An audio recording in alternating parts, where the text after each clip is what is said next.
Salut à tous. Bon, alors je m'excuse par avance. Oui, j'avais promis que la dernière partie de la vidéo sur Silvano Trotta et la vérité cachée des chemtrails arriverait très prochainement. Elle arrivera la semaine prochaine. Là, cette semaine, malheureusement, suite aux sollicitations de beaucoup de commenteurs, commentateurs ou commentaires de ma chaîne, qui me reproche de m'attaquer toujours aux petits, hein, comme l'avait fait Silvano quand il m'avait reproché de m'être attaqué aux analyses d'eau qui étaient fournies par l'association Evidence. Ça me fait toujours un peu mal de dire ça, qui elle-même avait récupéré ça de l'association ASK Epica, et donc Silvano m'avait dit que c'est pas en s'attaquant aux petits que j'allais débunker l'effet des chemtrails, et au final, voilà, Silvano s'est fait débunker de la même manière que j'ai débunké les autres. Donc il y en a qui m'ont dit, oui, mais alors voilà, c'est toujours les petits que tu attaques. Il serait quand même bien que tu te penches sur le bouquin de Claire Séverac, La guerre secrète contre les peuples. Là, tu vas comprendre ce que c'est que vraiment une enquête, et tu vas comprendre que tu n'as rien compris, et tu vas comprendre que son bouquin, il est inattaquable. Alors, bon, je me suis procuré son bouquin. Je ne dirais pas comment je l'ai eu, mais bon, j'ai pas payé, évidemment. Et de toute manière, ça m'aurait fait chier de donner de l'argent à Contre-Culture qui a réédité Mein Kampf, histoire de provoquer un peu tout le monde. Je me suis procuré ce bouquin et je l'ai lu, enfin je suis en train de le lire, hein, j'ai pas encore fini. Et puis alors, je m'attendais à quelque chose d'assez solide et d'assez rigoureux, puis je me rends compte que c'est une repompe de toutes les conneries complotistes de la complosphère, surtout américaine, hein, qui revient là-dedans. C'est étonnant, c'est beaucoup, beaucoup, beaucoup de complotisme américain. Et puis donc vous prenez tout ça, vous mettez dans un shaker, vous mélangez bien, bien mélangé, vous balancez, ça fait un bouquin. Voilà, c'est exactement ça. Alors bon, qu'est-ce que je pense en premier lieu de ce bouquin? C'est assez fastidieux à lire. Il y a beaucoup de répétitions. Elle revient tout le temps sur les mêmes sujets. C'est pas du tout structuré. Elle mélange plein de trucs. On se rend compte qu'il y a des chapitres qu'elle fait elle-même, qu'elle a rédigé elle-même, qui au final sont bourrés de conneries, hein. Et puis les autres, on se rend compte qu'elle a fait du copier-coller avec du Google Translate par moment, hein, c'est assez flagrant. Bon, pas partout, hein, je vous rassure, hein. Globalement, c'est plutôt bien écrit, on va dire, mais c'est fastidieux à lire. Bon, voilà. Et puis alors, il y a beaucoup d'erreurs, il y a des mensonges, hein. Là, il faut vérifier. Puis alors, là, les sources, elles sont vraiment très légères, hein. Les sources, c'est des adresses YouTube, des adresses vers des sites complotistes, hein, Prison Planet par exemple, euh, InfoWar, voilà, enfin bon, voilà quelques articles de journaux. Puis alors, certains liens sont même cassés, quoi. Donc vous avez beau essayer de les taper sur la barre d'adresse d'Internet, ça donnera rien puisque ils sont morts. Donc voilà, la bibliographie déjà elle est inexistante, hein. Il n'y a pas de bibliographie dans son bouquin. Les références à ces articles, c'est très très très léger. Il y a beaucoup d'innovation, beaucoup d'imagination aussi, beaucoup de fantaisie. Voilà. Donc, je vais mettre quelques extraits là de ce que j'ai déjà vu et lu. Et puis, on se retrouve très prochainement avec une vidéo un peu plus dense qui parlera de ce bouquin. Voilà. Après, alors j'en entends certains qui vont me dire, ouais, mais alors c'est dégueulasse, tu t'attaques à une morte, etc. On crache pas sur la mémoire d'une personne. Alors, je crache pas sur la mémoire de Claire, hein, je crache seulement sur son travail. Je veux dire, Claire, de ce que j'ai analysé comme personne, c'était une personne qui voulait rentrer dans le showbiz, qui voulait être connue, entourée, qui voulait voilà, être écoutée. C'est pour ça qu'elle a fait de la chanson, c'est pour ça qu'elle a écrit des bouquins sur des sujets qui étaient très faciles au tout début des années 2000, hein, par exemple en 2002 sur l'équipe de France de foot, hein, comment devenir joueur dans l'équipe de France, là, les coulisses de Clairefontaine, juste avant la Coupe du Monde de 2002, donc après la victoire des Bleus en 98. Donc elle a surfé sur la hype qui entourait les Bleus, on s'est pris une grosse branlée, donc ça a dû bien la calmer. Après elle a écrit un bouquin sur Claude François, un autre sur je sais pas quel autre chanteur. Bref, des sujets qui sont faciles et qui permettent des ventes faciles. Et puis ça n'a pas marché. Et donc au début des années 2010, elle a commencé à s'intéresser aux sujets un peu plus euh, pas complotistes, mais des sujets qui génèrent l'indignation chez les gens. Donc il y a eu pas mal de reportages qui sont sortis avant, hein, par exemple le Food Factory, Nos enfants nous accuseront, etc., etc. Et elle s'est dit qu'elle allait certainement pouvoir réussir là-dedans. Et donc en plus, ça doit être la période où ils lui ont diagnostiqué son cancer. Elle a cherché des réponses sur ce qui lui arrivait, et donc elle a écrit son bouquin, enfin ses bouquins, elle s'est réinventée là-dedans, et c'est sur la fin de sa vie qu'elle a commencé à être écoutée, entourée, etc., etc. Donc voilà, je critique pas Claire Sévrac, par mémoire pour la personne, et puis surtout par respect pour ceux qui lui ont survécu, hein, ses enfants, sa famille, je vais pas critiquer la personne, je vais juste critiquer son travail. Son travail n'est pas bon, hein, je vais le dire clairement, son travail est mauvais, et ça n'empêche pas que, voilà, Claire Sévrac, c'était peut-être quelqu'un de très bien, j'en sais rien. Mais elle ne le transcrit pas par son bouquin. Son bouquin est rempli de propos qui sont relativement haineux, amers et pas forcément justifiés. Et ça aide pas la lecture du livre, quoi. Donc voilà, je m'attaque pas à la personne, je m'attaque pas à sa mémoire, je m'attaque seulement à son travail. Voilà. Et ça, c'est quelque chose qui est plutôt honnête de ma part. Voilà. Eh bien, n'oubliez pas qu'il vaut mieux savoir que croire, hein, et puis on se retrouve très vite avec les vidéos de debunk.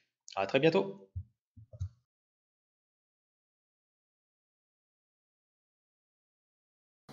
On recommence aujourd'hui? Allez. Observez un peu partout dans le monde, presque quotidiennement maintenant, et dans des périmètres parfaitement délimités. Je vous montre, je suis en train de corriger son bouquin. Allez.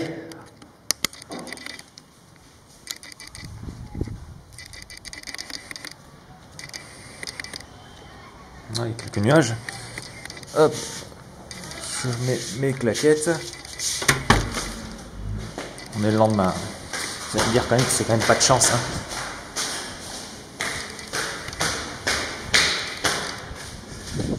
Regardez, quelques nuages.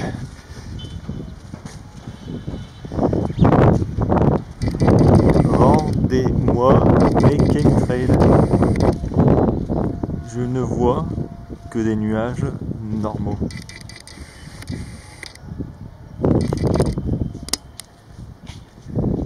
Voilà. Quelques cirrus là. Je sais pas si on est bien dessus. Des cumulus de beau temps partout sur l'horizon.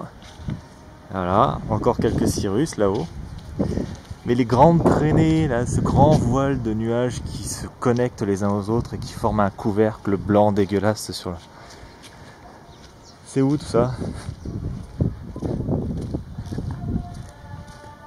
Ah, c'est l'heure de la prière, les mecs. Voilà. Claire, tu dis la merde.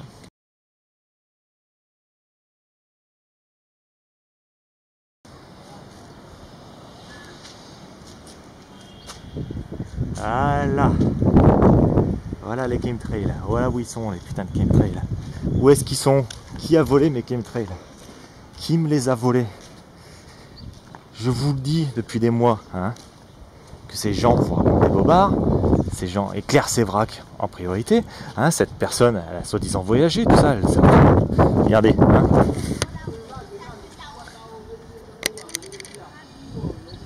Bénin, les gens ils sont en train de travailler dans les champs.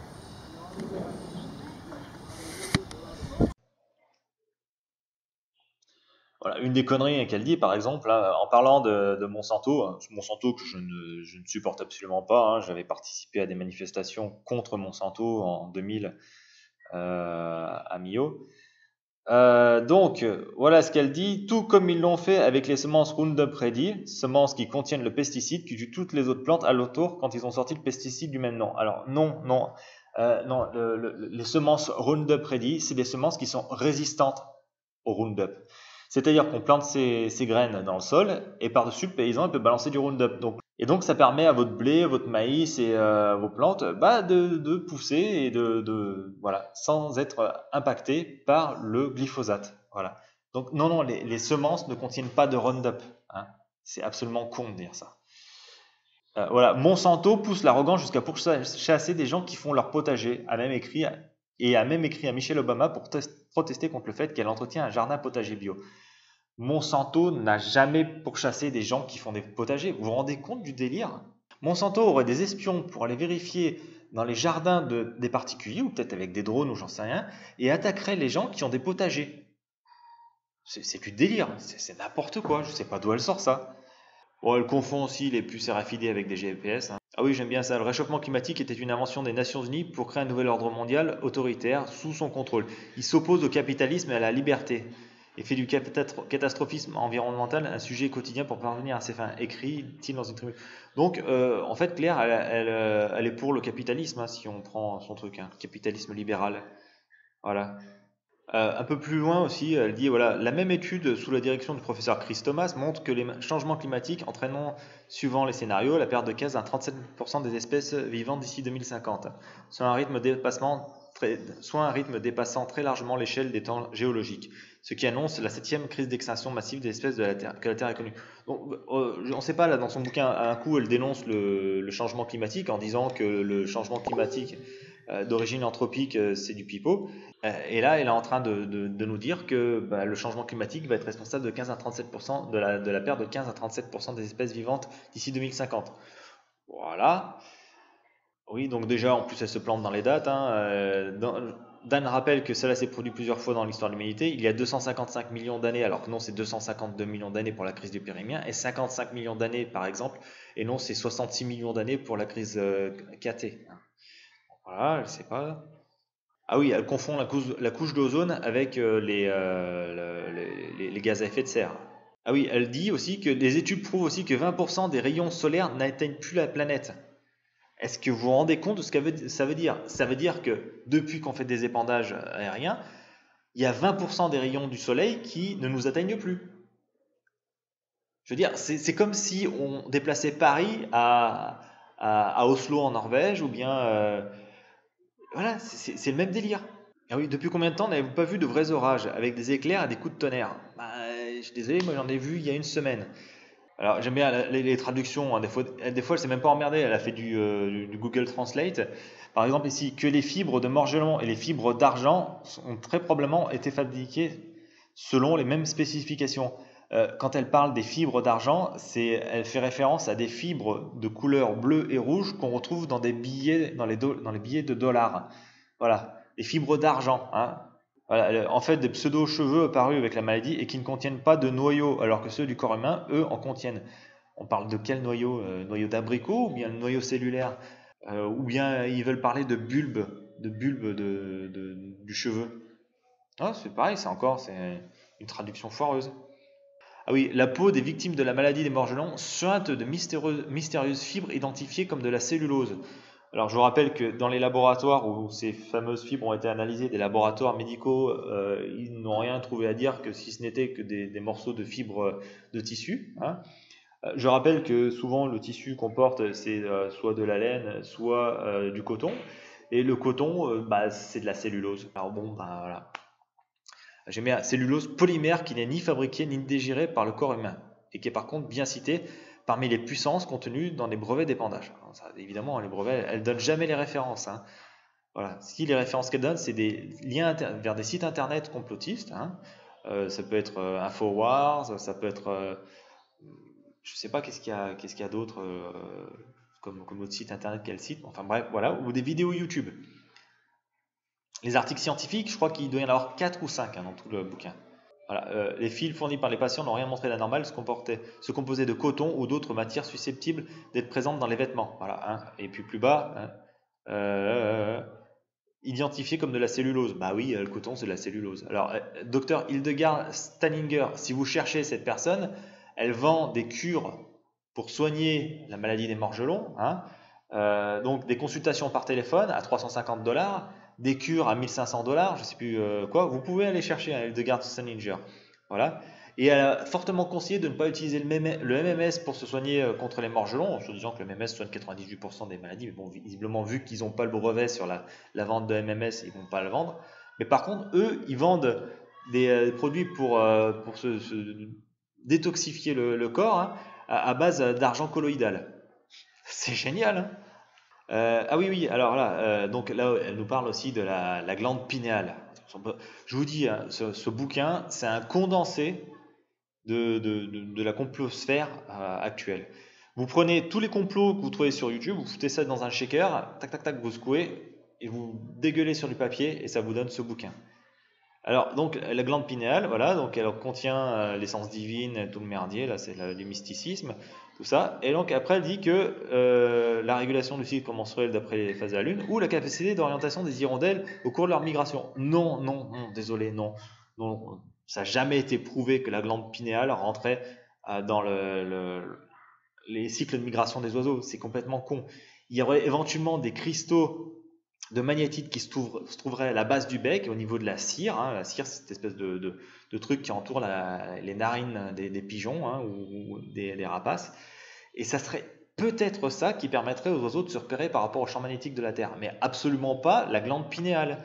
On note que les cas de méningite et d'encéphalite ont aussi augmenté à la suite d'épandage. Il n'y a jamais aucune référence d'étude. Regardez, elle aurait pu mettre un petit chiffre là, et puis un article là de docteurs, de scientifiques, d'hôpitaux qui font des rapports. Que dalle, rien.